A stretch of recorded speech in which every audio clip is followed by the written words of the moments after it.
Hi, this is Table Talk. My name is Ellen Spratt. And I'm Brad Kell. We're here just to chat, answer some questions if you have any, kind of hang out and enjoy.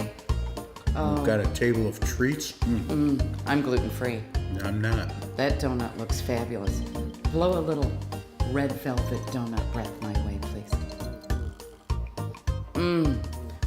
Would you like to sniff my banana? Would you like to sniff mine? No, no, thank you. He's no fun. How are you today, Ellen? I am fabulous, Bradley. How are you? Well, this is a new day for me. I've never done anything on the internet like this before, at least not with prior knowledge. So tell me a little bit about yourself. Tell me what's going on in your life. Anything big, anything wonderful? Right this very minute, this is big and wonderful. Really? Yes, because I have never been on the internet either, to my knowledge. But it's a brave new world, so we're going to do it. Well, I'm feeling pretty good about it. In fact, my doctor gave me a clean bill of health the other day. I went to my doctor, and at our age, we have to get full exams. Speak for yourself, our age. Yeah. So I went to my doctor, Dr. Grapefruit Knuckles, who did my first prostate exam, and kind of felt like he was shuffling 3 decks of cards for blackjack while he was up there, but that's another story. But everything's good and everything's squeaky clean, and we've got a little breakfast laid out for us. So if you are hungry, as I always am, but let's do something here. There we go. I think that might be... Well, I did have a doctor's appointment too, and as all you ladies know, there's extra prep that went into it. Well, let's just say, after he was finished, I checked to see if he still had his watch on. Things were good, things were clear. And the breakfast, it really does look good. Yeah. It does look good, but I think that... Yeah, but only one of us is gluten-free here. Yes. So, Guess which one? I guess we'll have to just... Here we go. So tell me a little bit about your family. Are you married? Do you have children? Oh, I don't think we should talk about that. Let's talk about you. Okay. Are you married? Do you have children? I don't think we should talk about that either. Okay. Well, I'm very happily divorced, actually. Before getting married, everybody kept saying, oh, never go to bed angry, never go to bed, with bad words between you and your spouse. But I got to tell you, I think that's the thing I miss most about being married. well, you can pay for that. And I do. $4.99 a minute. Yeah. Yeah, my Citibank Visa card has never melted so quickly. Mm-hmm. Well, mine, you can't even see my name or the number anymore. It's so smooth, but that's the internet shopping that I do. Well, you can still use it to open doors, too. Oh, yes. Yes, I use the ones that I that I can't use anymore for those. And hairpins. Hairpins always work. It's wonderful to get to a certain age where slipping on a wet spot on the floor can cause you an injury to take you completely out of commission for 6 months. Nothing like pretending to be Drunky the Clown and breaking your foot at the Woodward Cruise while you're hosting a party for 250 people. But I have to tell you, though, I have got the greatest love affair going right now with Di Lawton. I've heard of her. She's great. The best date I've ever had. Love Di.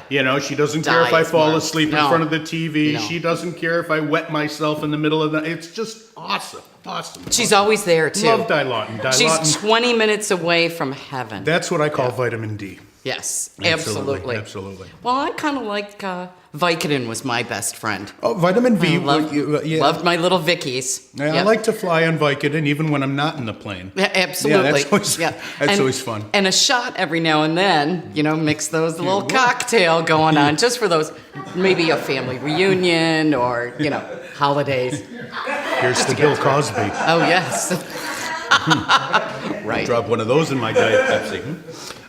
Anyway, well, what is involved in yours? You've already heard about Dr. Grapefruit Knuckles. Well, as you said, at our age, the prep is not as much as it was in my 20s, but now when I'm 31, you have to be tidy. You have to be tidy and clean. And I was babysitting my nieces, and my sister came home, and I thought, oh, great, shoot. I ran out of time. I got to get to the gynecologist. So I went into the powder room, and I tidied up and did the best I could, and I noticed there was a washcloth, and I said, well, looks clean. What the heck? So I quickly, whatever you can use. And I thought, okay, everything's good. Go to the gynecologist. We're chatting. He goes, oh, you got dressed up. And I thought, well, not really. Got my jeans. Why does he say I'm dressed up? And I realized when I went back to my sister's house and I went into the bathroom to wash the girls up for bedtime, that my niece wanted the washcloth with the sparkles on it that she saved. Same washcloth I used. At least you didn't find Jimmy Hoffa. That's a good thing. Oh no, he's long gone. That could have been long. That could have been awkward. You know, I dated him. Well, Okay. So now, when dating, at our age, it's a little different out there than when we were 20. Mm-hmm. So tell me a little bit about your dating. Well, it's interesting. I do not have children, so it's really nice dating a guy without kids because they're all grown up. I like the fact that they lie about their age when they have like a 23-year-old daughter or son. I can do math. It's out of a bottle.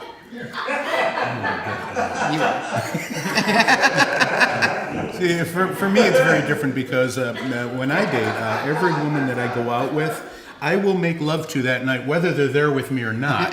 So at least I've got that going for me. Every night's a lucky night for me, as long as I don't lose a hand in a horrific accident. But dating is very, very different. Now, these dating websites, the blank.com match and what have you, they bring these people into a public setting, and I've seen where I've gone to bars actually, and I've seen people in a sectioned off portion of the bar sitting down with somebody and then ringing a bell. Oh, speed dating. Speed dating is fabulous. Yeah. Oh, it's so fun. Well, when I'm with a woman, it is speed dating. I mean,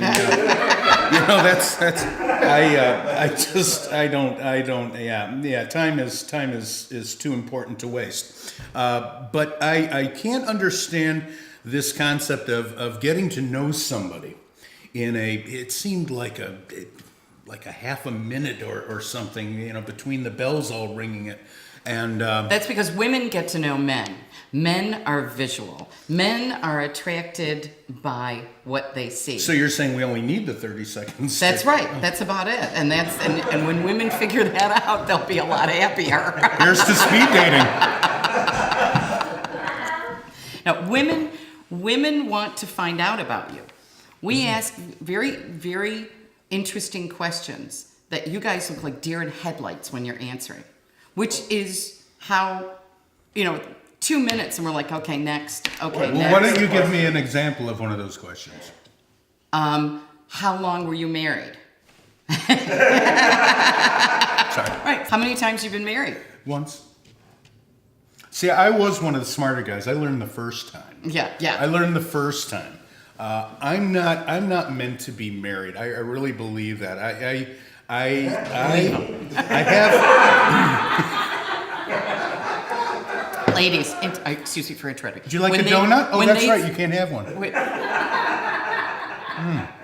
They're delicious. Ladies, when they say I'm not meant to be married, they mean it. You'll never change them. Period. You two are like an old married couple without the marriage. Without the Swiffer? I just wish you'd eat that banana. It's giving me very bad nightmares of my circumcision, and I really can't stand it. Was it in the back of the Lincoln? Yes. Yeah. You remember the commercial? I saw you. The diamond cutter. Yes, yeah. you were. Yes. Oh my gosh, was that your first time you've ever been on film? Yeah, I was the one that the cougar ate on the front hood of the Ford back in 1972. I thought I recognized you. Yeah. See, never forget a face. You never forget a face. And there are some faces you'd like to forget, but unfortunately, not as easy.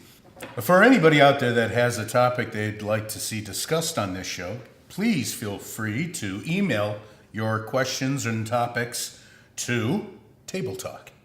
Don't forget, we love questions about fashion and hair. And hamburgers. And sex. And donuts. Donuts. Donuts are always on the topic. Donuts are always. Gluten? Ask us anything. Ask us- We can figure it out. We will answer To our best knowledge. almost any question. Almost. Well, at least Ellen will answer almost every question. Me, I don't care. I'll answer anything. With men and dressing, you can put on a very expensive suit, fabulous tie, French cuffs, the whole 9 yards. If the back of your neck is not shaved, you look like a homeless person. Period. And some people do need to shave the back of their necks. Unfortunately, it's pretty clean. Unfortunately, it's harder to tell a woman that than a man. But Well, there's an appropriate time to tell a woman to shave her neck. yeah, in my business, The there's next no morning. in my business there's no appropriate time. Ellen, when is there an appropriate time to tell women to shave? There, yes, The next morning when Yes. she's leaving, yes. when she turns and she shuts the door. You know, it's really, doctor. I'm really hurt. What happened? Well, a woman broke my arm when I told her to shave the back of her neck. Yeah, that's not a good day for anybody. Well, she must have been very short because I would have decked you. Yeah. I Well, would have messed up your face. being a short individual myself, I find that we've got company. I think. It's, Oh, it's Africa. Hello. We're in Africa now. Our mascot. Apparently, we have a mascot. Mwah. Oh. Let's see if you shaved behind your neck. No. No. no, Oh, not I at rather all. like that. See, one- I can't even get a giraffe. I don't know. It's one long neck. Don't be jealous. No. And if matzah wasn't bad enough plain, Yeah, make it yeah. gluten free. It's gluten-free matzah is like putting a rice cake next to a 7-layer cake. Oh yeah. You're preaching to the choir. I mean, the here. only thing that's even palatable about the matzah is the gluten at that point. Exactly. Absolutely. There's not much gluten free that's good. No. Yeah, but yeah, it's all the texture To thing. all of but- our Jewish friends, thank you for eating all that matzah, so we wouldn't have to. Yes. What am I saying? I'm Jewish. Let's start out with Well, I don't eat matzah. Not even a matzo ball? A matzah ball. Now that's a different Yeah, story. that's Yeah. But I and it's funny. The funny thing about matzo balls is, you'll go to a You need restaurant. two. Well, you got yes, balls are much better in two, right, ladies? No. So Growing up, my father was very sweet. He let me park in the garage. I lived at home until my 20s. And it was a cold, snowy, icy, icky winter day, and I had to go to work. And my father had this fetish about getting the ice out of the gutters so it didn't ruin the roof. So he would get up on his ladder and he'd pound, and crack the ice in the gutters. Well, I was getting ready for going to work on a Sunday morning early, and we're so used to that noise, I thought nothing of it. So I get in the car, and I'm in the garage, and I hit the garage door button and start the car, and all of a sudden I see legs dangling. And I'm like, whose legs are those? My father had been getting rid of the ice in the gutter over the garage, and the garage door kicked out the ladder, and he was hanging on with everything he could. So I backed the car out to give him something to stand on, and he just walked up and jumped up and waved goodbye. Say, have a good day, honey. see, my father. I never saw my father on the ladder. He always hired the Gentile person next door to do that stuff for us. Well, I'm going to tell you, my father never fixed anything. Yeah. We always had to call somebody. That day, we had to call somebody to fix the garage door and the gutter, and he got a new ladder. Yeah, But, which is a good thing because if my mother ever wanted a new appliance, she would tell my father that there was something wrong with the one that we had. So he would inevitably ruin it beyond repair. Absolutely. And sometimes she would do that when there was nothing wrong with an appliance. She just wanted a new oven. Yes, yes. And she was known to. You know, it's funny about that. I'm not a handyman around the house. The Yellow Pages is my handyman. That's my dad. I've learned in ladders. When you're my size, climbing a ladder is just it's illegal. It's illegal. In fact, many the states. state of Michigan prohibits me from climbing a ladder in case I fall off and do something to the vault that Michigan lies that we don't want to unstabilize. Be a whole new San Andreas movie part 2, only be called Michigan. Watch the hand fall through the earth. Are you mechanical? Can you fix anything? I can turn on my TV and I can turn off my TV. I am not mechanical. I've never claimed to be. I've never tried to be. I have no desire to be. I just no. My dad claimed to be mechanical, and I think he had a little bit of a desire. And we had a basement situation. We had a sump pump, and we girls, when we were little, stay away from the sump pump.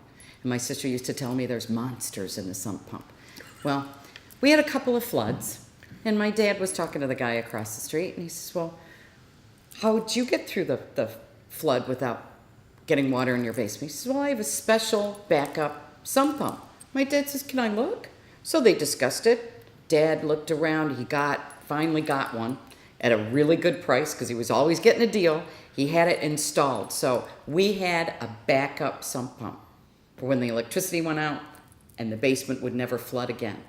Well, Mom and I and my sister felt great. We could put stuff on the floor in the basement. It was no big deal.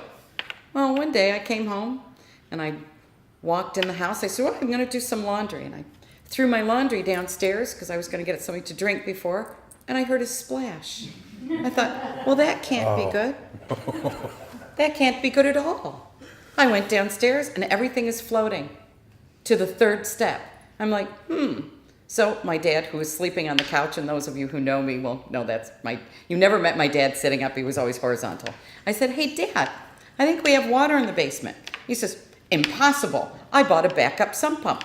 So he looks and he says, "We have water in the basement." I said, "Dad, I know." And he looks, he says, "Come with me." I always had to come with Dad. I don't know why. I was going to get electrocuted, but walked through the water, parted the sea, got to the sump pump. I said, "So what do you think's wrong with it, Dad?" He says, "Oh, I know what's wrong with it." I said, "Well, what's wrong?" He said, "There's no battery in it."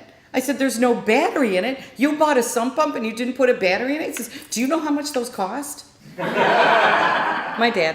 One day, the car that I had driven at the time would not start.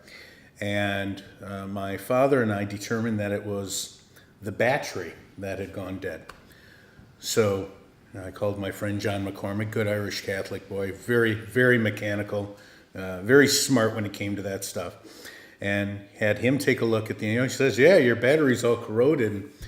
My dad, having been the age that he was at the time, said, "Well, where do you put the water into this battery?"